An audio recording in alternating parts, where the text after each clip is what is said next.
Good morning प्यारे स्टूडेंटों, मैं Anil Meena Chanakya classes से आज आपको मैं जीके का दूसरा टॉपिक करेंगे आज क्योंकि अपन ने पहला टॉपिक राजस्थान की स्थलीय सीमा वाला कंप्लीट कर लिया। उसमें कितने देश, कितने राज्य, कौन कौन से जिले नहीं जो आपस में स्पर्श करते वो अपन ने पूरा कंप्लीट कर लिया।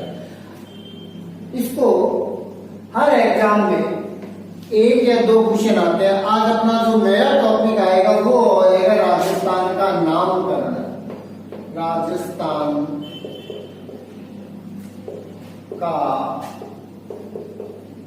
नामकरण यानी राजस्थान का नामकरण। देखो, राजस्थान का नामकरण से मतलब यह है कि अपन को राजस्थान शब्द किस प्रकार मिला, कहां से हुआ, क्यों हुआ, कब मिला, ये अपन को पूरा का पूरा अपन राजस्थान का नामकरण का टॉपिक है। आपको पता है इस टॉपिक में से हर एग्जाम में एक ना एक क्वेश्चन आता। अब RS का ले लो, किसी का भी पेपर ले लो, उसमें से अपन को 100% एक क्वेश्चन मिल जाएगा नामकरण का। ये थोड़ा बड़ा आज अपन जो तैयारी कर रहे हैं वो किसके लिए कर रहे हैं? नाम के लिए। भाई अपने नाम के पीछे भी कोई पोस्ट लग जाए और उस पोस्ट को देखते लोग अपन से यार ये तो इस जगह इस नौकरी कर रहा है, तो इसलिए आज जो भी मेहनत कर रहे हैं वो किसके लिए करें? नाम के लिए। तो आज अपना नया टॉपिक स्टार्ट होगा राजस्थान का नामकरण संस्था। भाई राजस्थान का नाम कैसे मिला अपन को, इस चीज को देखते हैं। और मेरा आपसे सभी से ये रिक्वेस्ट है कि आप सभी पूरे वीडियो देखो, जो चाणक्य क्लासेस के हैं वो पूरे वीडियो देखो, उन्हें शेयर करो, लाइक करो, क्योंकि आज बरसात होते हुए भी हमने आप लोगों का कीमती वक्त जान के देखते हुए आज ये वीडियो शूट कर रहे हैं। क्योंकि भाई आप लोग घर में हो, अभी पता नहीं कब कोचिंग खुले, इसलिए इसको ध्यान में रखते हुए आप पूरे वीडियो देखा करो। चाणक्य के जो भी वीडियो है उन्हें कंप्लीट देखो, यह आपके जीवन के लिए लाभदायक है। नाम देखो स्टार्ट करते हैं। भाई राजस्थान का नाम कैसे मिला? सबसे पहले अपन देखते हैं रामायण का। रामायण देखो, रामायण किसने लिखी? आपको पता होगा, वाल्मीकि। किसने लिखी? वाल्मीकि। रामायण लिखी वाल्मीकि। अब ये देखो, ये अपना इंडिया है, ये श्रीलंका। कहते हैं जब यहाँ पर सीता जी को रावण लेके चला गया था, तब जाके राम जी ढूंढते ढूंढते यहाँ है, ये समुद्र तट किनारे है, तो समुद्र उन्हें रास्ता नहीं दे रहे थे। तब जाके उन्होंने तीर निकाला, तीर को अभी छोड़ूंगा। तब जाके समुद्र देवता है, उन्होंने कहा महाराज क्यों इधर छोड़े, इधर को छोड़ो, उत्तर पश्चिम में। उत्तर पश्चिम में कल्पद्रुम नामक महासागर है, उसमें आतंक बहुत ज्यादा हो गया। तो राम जी ने यहाँ से तीर इधर को छोड़ा, तो ये क्या हो गया? तीर के कारण समुद्र सूख गया और वो क्या बन गया? रेगिस्तान। ये रेगिस्तान जैसे पाकिस्तान में, इधर को अपने पश्चिमी राजस्थान में, ये रेगिस्तान है। तो इस कारण ध्यान रखना, रामायण काल में वाल्मीकि जी के द्वारा राजस्थान को कहा गया मरुकांता। मरुकांता। रामायण काल में वाल्मीकि जी के द्वारा राजस्थान को क्या कहा गया? मरुकांता। ध्यान रखना, रामायण काल में राजस्थान का नाम क्या है? मरुकांता। फिर अपना एक दूसरा महान ग्रंथ आता महाभारत। कौन सा आता है? महाभारत। महाभारत किसने रचिया था? वेद व्यास। महाभारत के रचयिता कौन है? वेद व्यास। वेद व्यास जी ने कहा कि मैं एक बहुत महान ग्रंथ लिख रहा हूं, इसमें धर्म के प्रति सत्य, निष्ठा, अपने कर्म, युद्ध सब कुछ लिखा गया है। अब ये वेद व्यास जी ने लिखवाई थी गणेश जी से, और इसे लिखा गया पुष्कर। पुष्कर झील के किनारे। पुष्कर झील कहाँ है? अजमेर में। ध्यान रखना, पुष्कर झील कहाँ है? अजमेर में। देखो पुष्कर झील राजस्थान की सबसे पवित्र झील है और राजस्थान की सबसे प्रदूषित झील भी कौन सी है? पुष्कर। ध्यान रखना, सबसे पवित्र पुष्कर, सबसे प्रदूषित झील पुष्कर। इसे अपन अपवित्र नहीं बोलेंगे, क्या बोलेंगे? प्रदूषित, क्योंकि लोग ज्यादा जाएंगे, आस्था ज्यादा है तो लोग गंदगी फैलाएंगे। इस कारण पुष्कर झील को सबसे पवित्र, सबसे प्रदूषित झील बोलते हैं।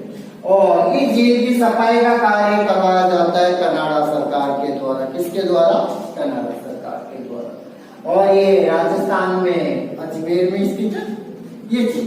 अब महाभारत, देखो महाभारत एक इतिहास, प्राचीन इतिहास भी है बड़ा सा। अब इसमें राजस्थान को क्या अनेक नामों से जाना जाता था और महाभारत काल में जनपदों के नाम से जाना जाता था। किसके नाम से? जनपदों के नाम से। देखो मैं एक टेबल बना रहा हूं, ये आप नोट कर लेना और नोट नहीं करो तो इस वीडियो को बार बार देखना, तो ये अपने माइंड में सेट हो जाएगी, क्योंकि इसमें से क्वेश्चन जरूर आता है। अपन यहां लिख सकते हैं, देखो महाभारत कालीन नाम, महाभारत कालीन नाम, और अपन यहां लिख सकते हैं वर्तमान नाम। भाई महाभारत काल में इन जिलों को किस नाम से जाना जाता था और वर्तमान में किस नाम से जाना? जैसे पहले अपन देखते हैं महाभारत का विराट। विराट, देखो विराट कहा जाता था अलवर व जयपुर के आसपास के क्षेत्र। विराट अलवर है जयपुर के आसपास। और ये विराट का जो मत्स्य प्रदेश की राजधानी था, जैसे मत्स्य प्रदेश कहा जाता था अलवर, और इसके आसपास के क्षेत्र। उसके बाद में बैराट, बैराट कहते थे जयपुर, इसे कहा जाता था जयपुर को। ढूंढाड़, ढूंढाड़ कहा जाता था जयपुर को। ढूंढाड़ अपने एक बोली भी है जो जयपुर क्षेत्र में बोली जाती है, और जिसमें छे छो छा का प्रयोग किया जाता है, छे छो छा का प्रयोग किया जाता है। और देवनगरी कहा जाता था दौसा को।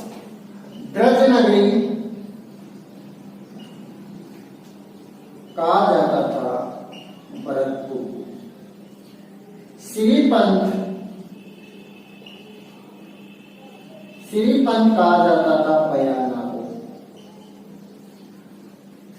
सूरसेन, सूरसेन कहा जाता था करौली को।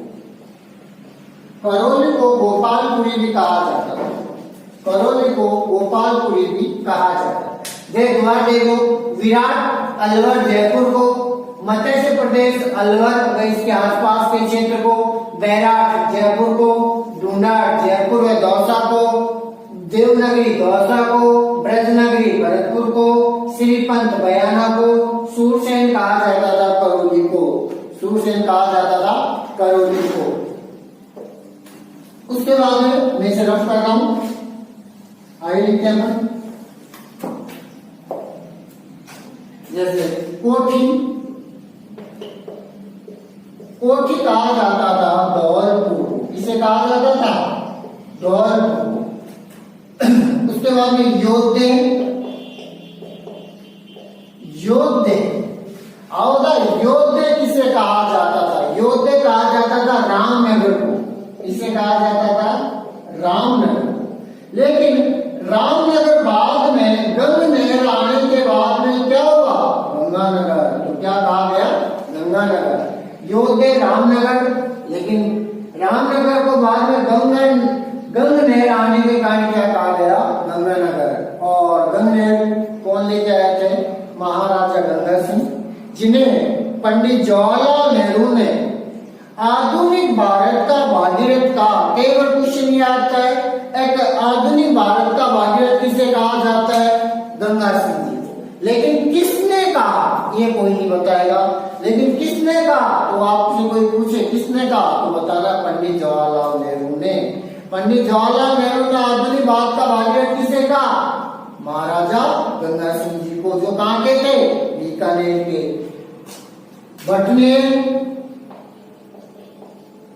बटलेर कहा जाता है हनुमानगढ़ को। किसे कहा गया? हनुमानगढ़ को। जांगल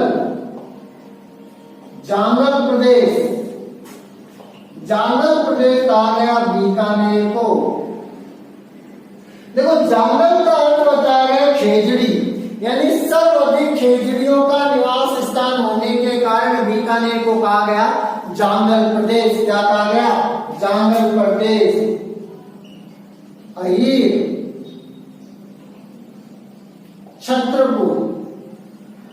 छत्रपुर कहा गया नागौर को। किसे कहा गया? नागौर को। अहीर छत्रपुर कहा गया नागौर को। सपाद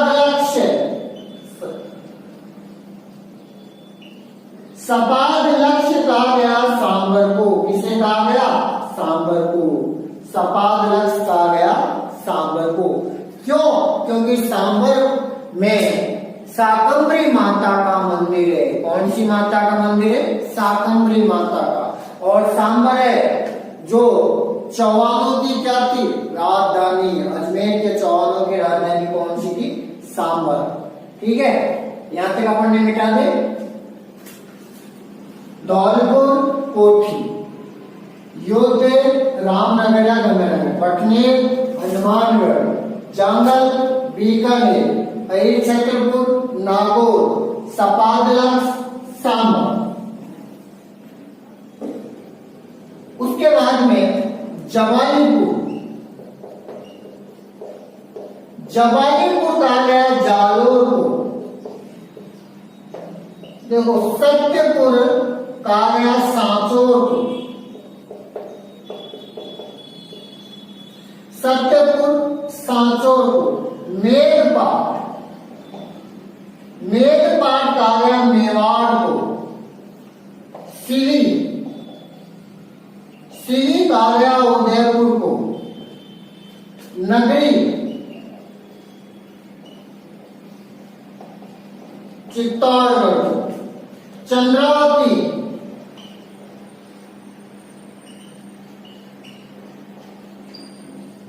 सिरोही। देखो जमालीपुर जालोर, सत्यपुर सांचौर, मेघपाट मेवाड़, सिरी उदयपुर, नगरी चित्तौड़, चंद्रावती सिरोही। उसके बाद में शेखावाटी कहा गया। आपने पहले बताया था शेखावाटी हुई चूरू सीकर झुंझुनू। हाड़ौती कहा गया कोटा बूंदी बारा झालावाड़। ये क्या थे? प्रमुख महाभारत कालीन नाम। ये क्या थे? महाभारत कालीन नाम। आगे चलते हैं अपना। महाभारत कालीन नाम सबके याद हो गए। आपने ये टॉपिक थोड़ा ज्यादा टाइट है, यानी कठिन है, लेकिन आप इसे 2-3 बार वीडियो को देखोगे और सुनोगे तो ये आपकी इजी हो जाए। लेकिन ध्यान रखना इस टॉपिक में से हर एग्जाम में क्वेश्चन आते हैं, स्थित हो जाते हैं। अपन को तो ये चीज देख रहे हैं कि ज्यादा से ज्यादा क्वेश्चन मिल रहे हैं और किस टॉपिक में से मिल रहे हैं उन्हें अपन को ज्यादा से ज्यादा देख रहे हैं, सुनने, पूरा वीडियो देखना। ये नहीं छोटा सा काट के देख रहे हो तो उससे एग्जाम में भी नंबर कटते कटते आएंगे।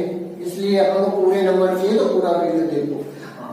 अब एक चीज देखो, यहाँ पे नाम मिला, ये अपन किस बात की कर रहे हैं? महाभारत काल और रामायण काल, दोनों कालों में अपन जाके आगे। अब देखो 682 कब की बात कर रहे हैं? 682 सिरोही कहां की बात कर रहे हैं अपन?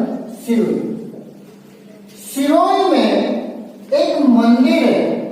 कौन सी माता का मंदिर है? खीमल माता।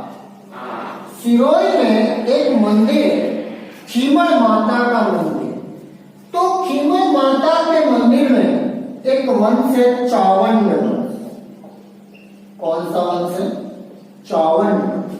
तो यहां का एक शासक था वामला। शासक का नाम क्या था? वामला। देखो अपन कब की बात कर रहे हैं? 682 सिरोही। कहां की बात है? सिरोही। सिरोही में एक मंदिर है, खीमल माता का मंदिर। और यहाँ एक शासक था सिरोही में, कौन से वंश का? 54 वंश का। और शासक का नाम क्या था? वामला। इस शासक ने एक शिलालेख खुदवाया जिसे कहा गया बसंतगढ़ शिलालेख। क्या कहा गया? ये बहुत बार क्वेश्चन आता है। शिलालेख का नाम क्या था? बसंतगढ़ शिलालेख। कब खुदवाया? 682 में। किसने खुदवाया? वामलात ने। कौन से वंश का था? 54 वंश का। वर्तमान में शिलालेख कहां पर है? बसंतगढ़ शिलालेख या खीमड़ माता के मंदिर में। वर्तमान में शिलालेख कहां है? खीमड़ माता के मंदिर में। खीमड़ माता का मंदिर कहां है? सिरोही। खीमड़ माता का मंदिर कहां है? सिरोही। तो इस शिलालेख में एक शब्द मिलता है अपन को, राजस्थान द्वितीय। क्या शब्द मिला? राजस्थान द्वितीय। कौन से शिलालेख में राजस्थान द्वितीय शब्द मिलता है? आपको बताना है। बसंतगढ़ शिलालेख में। देखो एक ही लाइन में कितने क्वेश्चन बने हुए हैं। कौन से शिलालेख में राजस्थान द्वितीय शब्द मिलता है? बसंतगढ़ शिलालेख में। बसंतगढ़ शिलालेख कहाँ है? खीमड़ माता के मंदिर में। खीमड़ माता का मंदिर कहाँ है? सिरोही में। इस शिलालेख कौन से वंश ने खुदवाया? 54 वंश ने। शासक का नाम क्या था? वामला। अब इस शासक ने शिलालेख खुदवाया, लेकिन ये नहीं बताया ये राजस्थान द्वितीय पूरे प्रदेश का नाम है या किसी व्यक्ति विशेष का नाम है। लेकिन अपन को राजस्थान नाम तो दिखता है, लेकिन इससे अपन को प्रूफ नहीं है। अपन को तो अपना क्या चाहिए? प्रूफ चाहिए। सपोज करो आज आपकी कोई इंटरव्यू है, आज आपकी कोई इंटरव्यू है, आपके डॉक्यूमेंट्स में तो आपका नाम भोलाराम है, भोलाराम जी, ठीक है, या कुछ भी नाम है, और लेकिन आपके इंटरव्यू वहां जाके कहोगे नहीं मेरा नाम तो ऋतिक रोशन है, तो मानेगा क्या? कोई नहीं मानेगा, क्योंकि डॉक्यूमेंट्स में जो नाम है वही है। और बोले आप कुछ भी करो डॉक्यूमेंट्स में तो अपन तो ये नाम मिला, लेकिन इससे अपन संतुष्ट नहीं, अपन को प्रूफ चाहिए भाई ये हमें फाइनल प्रूफ है कि राजस्थान नाम ये यहां से आगे चलते हैं। देखो अब आते हैं मुगल इतिहासकार। कौन आते हैं? मुगल इतिहासकार। मुगल इतिहासकार हर शब्द को जो भी उनके इतिहासकार थे जो लिखते थे तो वो बहुवचन में लिखते थे। क्या लिखते थे? बहुवचन। ये एक बार जो जेल पहले का पेपर था उसमें क्वेश्चन आया था, एक कौन से इतिहासकार अपने ऐतिहासिक भाषा में शब्द को बहुवचन में लिखते थे? तो कौन से थे? मुगल इतिहासकार। कौन से थे? मुगल इतिहासकार। यहाँ पे बात मिलेगा। अब अपन आ गए 1800 में। कब आ गए? 1800 मिल गए अपन को जॉर्ज थॉमस। मिल गए अपन को कौन? George Thomas. 1800 में जॉर्ज थॉमस। एक 1800 में जॉर्ज थॉमस ने, क्योंकि यहाँ पर कौन सी जाति ज्यादा रहती थी? राजपूत। तो इस कारण इसे राजपूताना नाम दिया। क्या नाम दिया? राजपूताना। किसने दिया? जॉर्ज थॉमस ने। देखो इसका, लेकिन इसका लिखित साक्ष्य अपन को 1805 में कब मिला? 1805 में विलियम फ्रैंकलिन नाम था। विलियम फ्रैंकलिन ने एक पुस्तक का संपादन किया। उस पुस्तक का नाम था the military man of mister George Thomas. पुस्तक का नाम क्या था?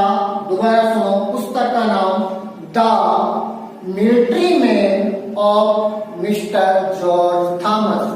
इस पुस्तक में ये बताया गया है कि 1800 में जॉर्ज थॉमस ने राजस्थान को राजपूताना कहा। इस पुस्तक का संपादन किसने किया? विलियम फ्रैंकलिन ने। यह पुस्तक प्रकाशित कब हुई? 1805 में। और इन्होंने 1800 में क्या कह दिया था? राजस्थान को राजपूताना। पुस्तक का नाम दोबारा सुनो, क्या नाम था? द मिलिट्री मैन और मिस्टर जॉर्ज थॉमस। समझ गए? यहाँ से बात खत्म हो जाती है। हाँ, आगे आते हैं अपन 1829 में। 1829 में कौन आए? Colonel James Tod. Colonel James Tod 1829 में कर्नल जेम्स टॉड ने राजस्थान नाम अपनी पुस्तक में, उस पुस्तक का नाम 1829 की बात है। कर्नल जेम्स टॉड, देखो कर्नल जेम्स टॉड सबसे पहले मेवाड़, कहां पर आए? मेवाड़ रियासत में। कर्नल जेम्स टॉड सबसे पहले कहां है? मेवाड़ रियासत। मेवाड़ रियासत में ये मांडलगढ़ किले में आके रुके। मांडलगढ़ किला कहां है? भीलवाड़ा। मांडलगढ़ किला कहां है? भीलवाड़ा। और मांडलगढ़ किले को कहा जाता है सन्यासियों का किला। मांडलगढ़ किले को क्या कहा जाता है? सन्यासियों का किला। क्यों कहा जाता है? क्योंकि इसकी आकृति सन्यासियों को कमंडल होता है ना, बाबा जी के पास एक कमंडल होता है, उसमें भिक्षा मांगते हैं, वो इस कारण से कहा जाता है सन्यासियों का किला। हाँ, कर्नल जेम्स टॉड आए, इन्होंने अपना गुरु बनाया। इनके गुरु का नाम था, गुरु का नाम यति ज्ञानचंद्र जैन। इनके गुरु का नाम था यति ज्ञानचंद्र जैन। तो कर्नल जेम्स टॉड के अपन उपनाम यही देख लेते हैं। बूढ़े वाला बाबा, पहले वाला देखेंगे अपन, बूढ़े वाले बाबा। उसके बाद में पोटली वाले बाबा।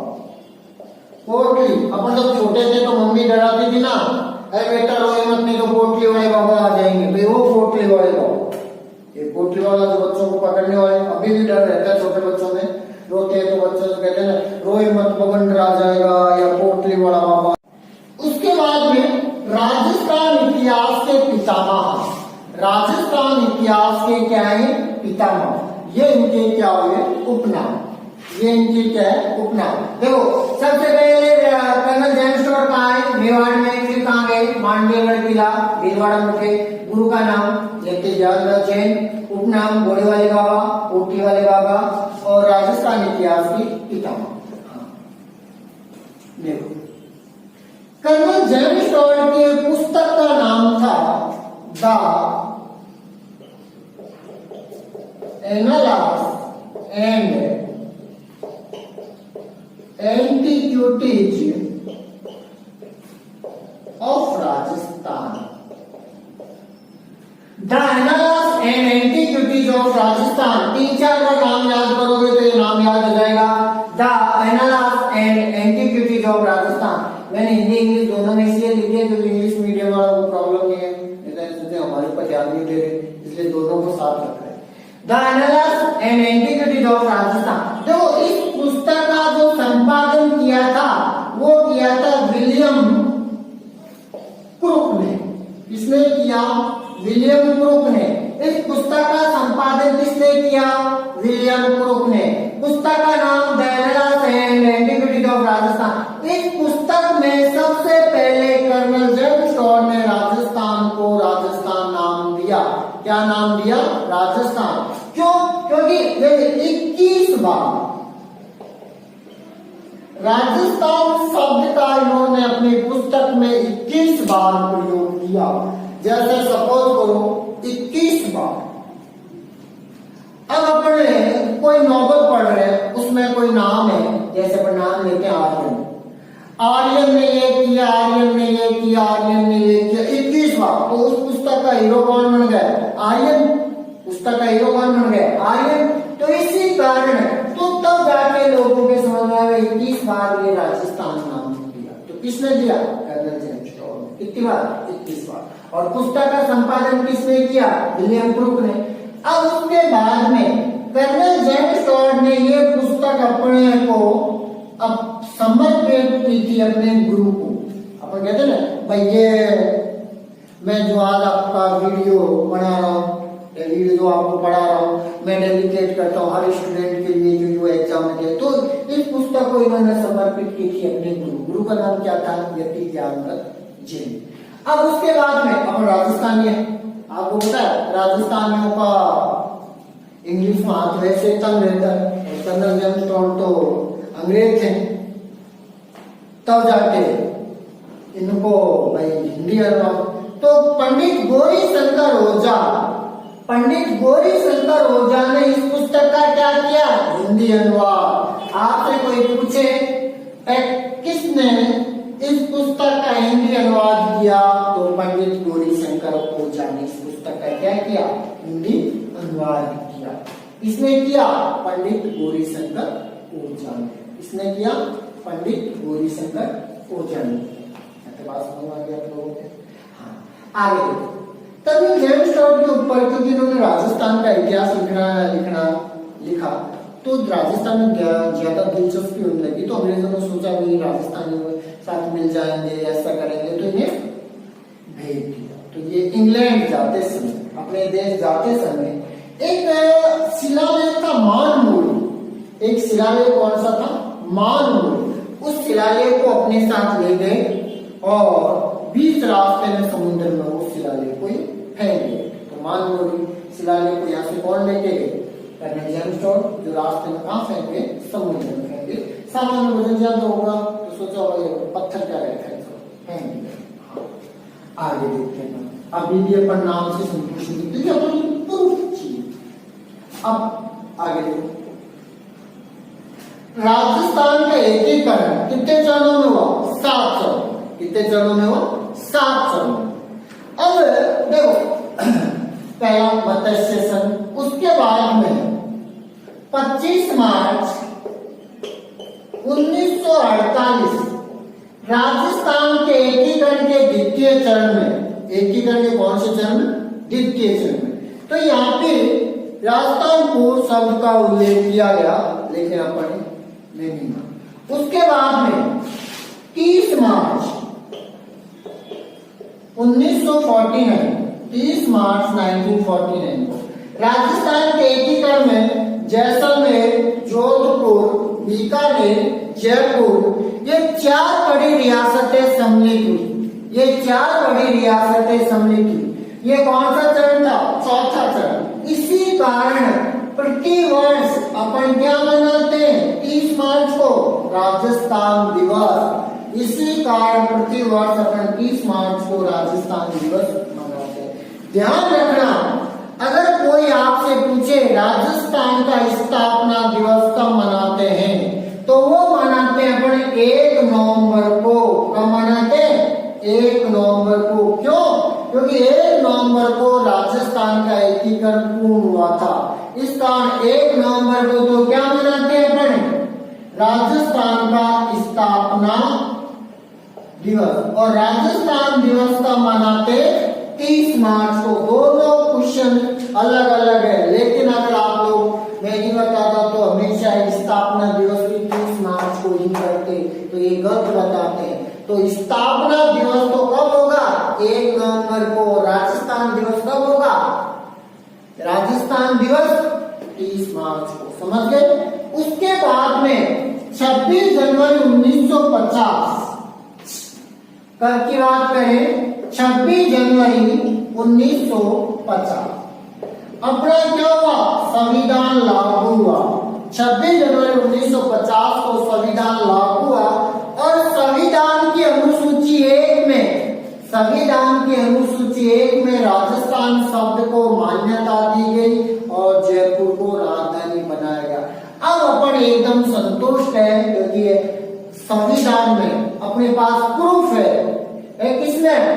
सूची 1 में राजस्थान शब्द को क्या दी गई, मान्यता दी गई। तो आपको पता है अपन कहां से आए थे, रामायण काल से, और कहां पहुंच गए, यहाँ पर पहुंच गए वर्तमान का। तो ये पूरे नाम की हिस्ट्री है भाई, राजस्थान का नाम किस प्रकार से पड़ा, कहां से स्टार्ट हुआ, क्या हुआ, ये मैंने आपको सब कुछ बता दिया है। और इस वीडियो को पूरा देखो, जितने भी चाणक्य के वीडियो पूरा देखो। और आज के लिए इतना ही बहुत, धन्यवाद।